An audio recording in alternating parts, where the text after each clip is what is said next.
नमस्कार, मैं हूं नीलू। नमस्कार, मैं हूं आपके साथ मयंक। देखिए, इस वक्त एक बहुत बड़ी खबर आ रही है। हम सबसे पहले आपको खबर बताना चाहेंगे। ईरान की तरफ से ये दावा किया जा रहा है कि ईरान ने एक बड़े मिसाइल अटैक में मोसाद के हेडक्वार्टर को तबाह कर दिया है। जी हाँ, ये बहुत ही बड़ा दावा है। खुफिया एजेंसी है इसराइल की मोसाद, बताया जा रहा है कि इसके हेडक्वार्टर पर हमला किया गया है। ऐसा एक वीडियो जारी करके ईरान की तरफ से दावा किया गया है। ईरान की एक न्यूज एजेंसी ने दावा किया है कि ईरान की तरफ से बड़ा मिसाइल अटैक किया गया है और एक साथ कई मिसाइल्स मोसाद के हेडक्वार्टर पर दागी गई। और इनका दावा ऐसा है कि इस अटैक में मोसाद का हेडक्वार्टर पूरी तरह से तबाह हो गया है। और इससे रिलेटेड एक वीडियो भी जो है वो सोशल साइट्स पर सामने आने लगा है, जिसमें हम देख पा रहे हैं कि 3-4 लोकेशंस पे जो कि बेहद करीब है, उन सब पे मिसाइल्स गिरती हुई दिख रही हैं और साथ ही उसमें से बड़ा धुआं, स्मोक निकलता दिख रहा है। ईरान का ये दावा है कि ये इजराइल में मोसाद का हेडक्वार्टर था, जिसको ईरान ने तबाह किया है। देखिए, आज सुबह खबर आई कि जो ईरान के टॉप सैन्य अधिकारी हैं अली शादमानी, इनकी एक एयर स्ट्राइक में इनकी डेथ हो गई है, जो कि इजराइल ने एयर स्ट्राइक की थी। ये खबर कंफर्म भी की गई और इसका फौरन बदला ईरान की तरफ से लिया गया। और बताया जा रहा है कि एक साथ 20 मिसाइल्स जो हैं वो ईरान ने फायर की हैं, जिसमें से कुछ मिसाइल्स जो हैं वो मोसाद के हेडक्वार्टर पर गिरी हैं, ऐसा ईरान दावा कर रहा है।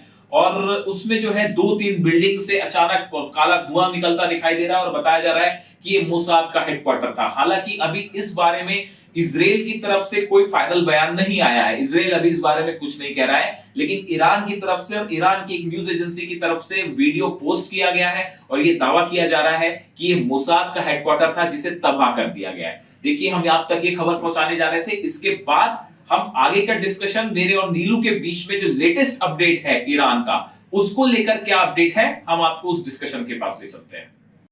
बड़ी खबर आई है कि ईरान की तरफ से फिर बड़ा हमला हुआ है इजराइल पर और इजराइल के ऊपर कई सारी मिसाइल्स, बैलिस्टिक्स मिसाइल्स एक साथ फायर की गई हैं। ये खबर अभी अभी की है। इससे अभी इजराइल में कितना नुकसान हुआ है उसकी जब खबरें सामने आएंगी तो हम आप तक अपडेट लाएंगे। अब देखिए, ये जो चर्चा हो रही है जिसकी बहुत ज़्यादा कि क्या ट्रंप कोई बड़ा फैसला लेने वाले हैं ईरान और इजराइल के युद्ध के बीच में। देखिए, एक बड़ी खबर निकल के आई है, सोशल मीडिया में इसकी चर्चा हो रही है। हालांकि ये अभी किसी भी सूत्र से हम इसको कंफर्म नहीं कर सकते, लेकिन इसकी सिर्फ चर्चा ही है। अभी ऐसा माना जा रहा है कि अब ट्रंप और अमेरिका, उनके जो स्पेशल एनवॉय हैं स्टीव विटकॉफ, जिनके साथ जो ईरान के साथ चर्चा कर रहे थे न्यूक्लियर टॉक्स को लेके, वो या फिर उपराष्ट्रपति जेडी वेंस, ये दो में से कोई एक ईरान जा सकता है। ये अपने आप में बहुत बड़ी खबर है। देखिए, अगर अभी, हालांकि ये कोई पुख्ता खबर नहीं है, ये कुछ न्यूज़ एजेंसीज में इस तरह की खबर है और सोशल मीडिया में इसकी चर्चा है कि ट्रंप जो है वो अपने एनवॉय स्टीव विटकॉफ, जो उनके दोस्त भी हैं, उनको या फिर जेडी वेंस को, जो उपराष्ट्रपति हैं, इनको ईरान भेज सकते हैं और किसी पुख्ता सीज फायर की दिशा में बात हो सकती है। देखिए, एक बात और सामने आ रही है, चूंकि जैसे ट्रंप और पुतिन की बातचीत हुई है, जी सम्मेलन में भी हमने देखा कि वहां पर भी एक सुर में कहा जा रहा है कि ये युद्ध दुनिया के लिए ठीक नहीं है। तो क्या यही वजह है कि अब इसे रोकने की पूरी कोशिश हो रही है, मयंक? क्योंकि देखिए, इसके परिणाम तो बहुत घातक होंगे। अगर इसी तरह से चलता रहा तो सिर्फ ईरान और इजराइल ही तबाह नहीं होंगे। इसकी वजह से, जिस तरह से हम लगातार बात कर रहे हैं, क्योंकि तेल का सबसे बड़ा सोर्स है मिडिल ईस्ट, अगर वहां पर हालात बदतर होते हैं तो पूरी दुनिया में इसका असर पड़ेगा। देखिए, इसके 2-3 आंसर हैं जो आप कह रहे हैं। इसका जो युद्ध का असर है इसको लेके, देखिए, पहली बात तो जितना बड़ा हमला ईरान ने इजराइल के ऊपर किया है, ये एंटिसिपेट नहीं कर पाया था इजराइल, और पूरी दुनिया शायद इस बात को समझ नहीं लगा पा रही थी कि ईरान इतना बड़ा नुकसान इजराइल को पहुंचा सकता है, क्योंकि वो आयरन डोम और थाट वाली बात थी। तो उम्मीद से बड़ा हमला कर दिया। उसके बाद अब दूसरी चीज़ ये है कि जो ईरान की तरफ से एक नई वार्निंग दी गई है कि हम एनपीटी से बाहर आ जाएंगे। अगर एनपीटी से बाहर आता है ईरान और किसी तरह का न्यूक्लियर टेस्ट कर लेता है, तो उसके बाद तो फिर बात ही खत्म हो गई।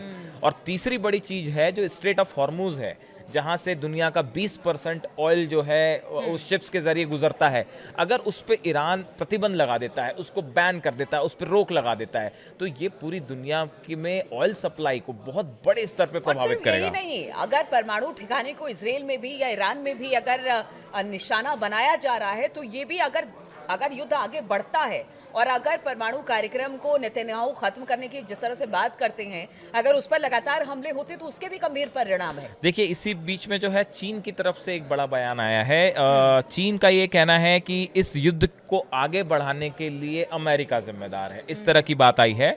ईरान और इजरायल के बीच चल रहे युद्ध को लेकर चीन ने सख्त वार्निंग दी है। उसने अमेरिका पर बड़ा आरोप लगाया है।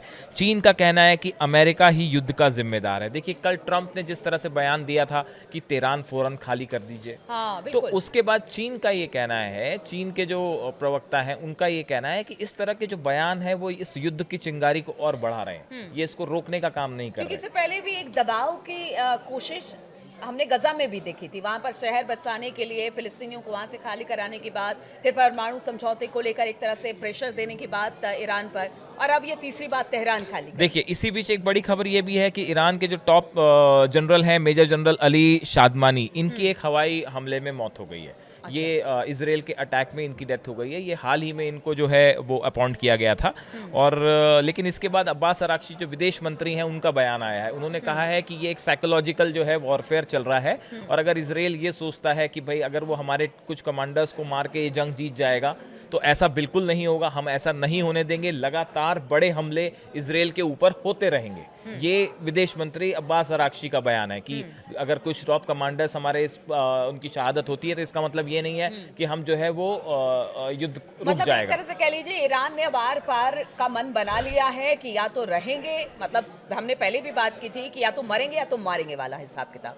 अब देखिए, एक ये तरह जो से- हमले हो रहे हैं हाँ। ईरान के, अगर आप पिछले 48 घंटे देखें तो इजराइल में तमरा में, हाइफा में, पेताह तिकवा, रामत गान, जाफा, बतियाम, रिशोन लेजियान और तेल अवीव, जेरूशलम, ये लगातार यहाँ पे ईरान की मिसाइल्स गिर रही हैं, और ये बहुत ही बड़े स्तर पे हमला है। उसके बाद अभी जो लेटेस्ट हमला बताया जा रहा है वो इजराइल का हर्जिलिया इलाका है, जहाँ पे एक 8 मंजिला इमारत जो है वो पूरी तरह सीधा मिसाइल ने उसको हिट किया और वो पूरी तरह से तबाह हो गई। तो देखिए, ईरान की तरफ से तो लगातार हमले हो ही रहे हैं। इसी बीच में IRGC जो ईरान की सेना है, रेवोल्यूशनरी गार्ड्स, इनकी तरफ से एक बड़ी वार्निंग आई है कि ये जो हमले हो रहे हैं ये अभी छोटे हमले हैं, और अभी एक इजराइल के ऊपर बहुत बड़ा हमला बाकी है, और ये इतने बड़े स्केल पे हमला होगा जो शायद इजराइल की धरती पे पहले कभी नहीं हुआ। तो देखिए स्थिति क्या है। कोशिश यही की जा रही कि इस युद्ध को यहीं पर रोका जाए, यहीं पर खत्म किया जाए, या युद्ध विराम की स्थिति बनाई जाए। लेकिन क्या ऐसा लगता है आने वाले दिनों में होगा? क्योंकि ईरान ने भी अब ठान लिया है कि अगर इजराइल ने पहले हमला किया है तो उसका करारा जवाब वो देगा। लेकिन देखिए, ये पूरी दुनिया के लिए युद्ध बहुत ज़्यादा खतरा बनता चला जा रहा है। इसलिए पूरी दुनिया और तमाम मुल्क यही चाहते हैं कि इस युद्ध को यहीं पर रोका जाए, खत्म किया जाए। आगे इस पर क्या अपडेट है, लगातार इसकी जानकारी हम आप तक पहुंचाते रहेंगे। फिलहाल बहुत बहुत शुक्रिया हमारे साथ जुड़ने के लिए।